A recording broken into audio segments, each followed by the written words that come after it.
Hey buddy, welcome to Wizard.com. My name is Shubhadeep Chaudhary and I am your maths tutor. So let's begin. According to the question, we have been given a polynomial which is 18x cube plus 27xy square, and we have to factorize it. So this is term number 1 and this is term number 2, right? Now, if we observe carefully, then we might see that from both the terms we can take 9x common.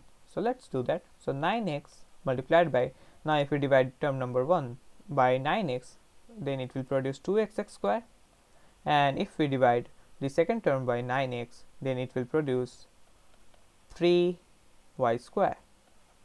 So this will be our final required answer because we can't simplify it any further. So this is our final answer. Thank you and have a great day.